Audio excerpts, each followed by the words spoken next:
This is the Apple MagSafe Battery Pack, and this is the Anker magnetic wireless charger. Both of these batteries use magnets to snap onto the back of an iPhone 12 to charge it up, but the Apple one will cost you $99, while this one from Anker comes in at under $50. So is the Apple one really worth double the price? Well, let's find out. The design of the Apple Pack is pretty simple and minimal. It's a little bit smaller than a deck of cards, and it has this really nice soft touch plastic finish. It's noticeably slimmer and a little bit lighter than the Anker pack, so that's good if you're planning on carrying this around in your pockets.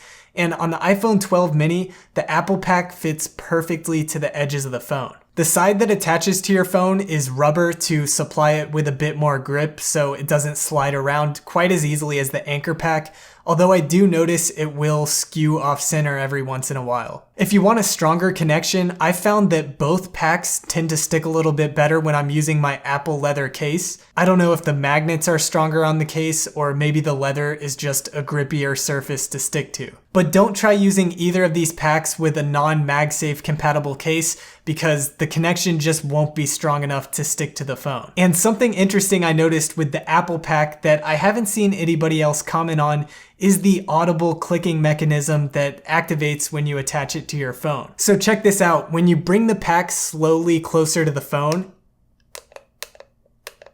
you hear that clicky popping noise, and I think Apple did this just to provide audible feedback for when you connect it. And in my opinion, that just shows Apple's attention to detail when it comes to design. One big advantage the Apple Pack has over the Anker one and the other third-party battery accessories is that it's able to integrate with the software in iOS for a better user experience. That means you'll get these animations when you attach the pack, and you're able to see how much battery remains in your iOS widgets. The Anker pack does have LED indicators so you can estimate how much battery is left in the pack, but you won't be able to see those definite percentage numbers that you can see with the Apple battery. There's no buttons on the Apple pack, so it just starts charging your phone automatically as soon as you attach it. And with the Anker one, you have to press the button to start charging. To charge up the packs themselves, the Apple pack uses a Lightning port while Anker goes with USB-C. Anker actually goes the extra mile to include a USB-C to USB-C cable in the box,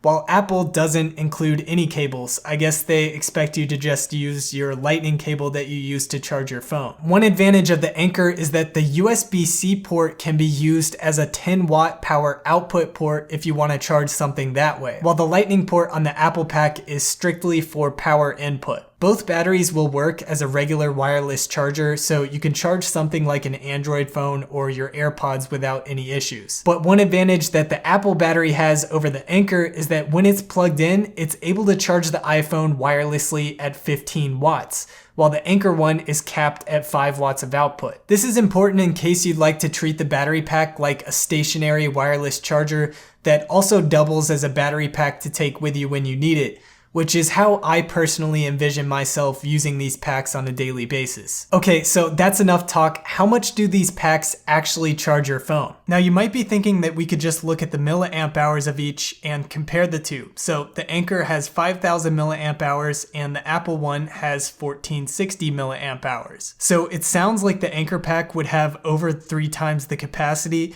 but there's a lot more that determines how much the packs will actually recharge your device. Apple Insider has a great article that goes more in depth on this topic that I'll link down below. But for the sake of this video, I just did a very unscientific but real world test to get an estimate of these batteries' capacities. And to test this, I started with a completely dead iPhone 12 mini. It wouldn't even turn on. And then I got each fully charged battery pack, applied it to the phone, and saw how much each would recharge the phone. So with the Apple pack, it took 2.5 hours to completely drain the battery pack, and during that time, the iPhone charged up to 77%. And then doing the same test with the Anker pack, in 2.5 hours, it was able to charge the phone to 89%, so a little bit faster than the Apple pack, but then it still had capacity and kept charging the phone all the way up to 100% in about 3 total hours of charging. And even then, it still had a bit of battery left. Now on the Amazon page, Anker claims that this pack will charge an iPhone 12 mini about 1.2 times.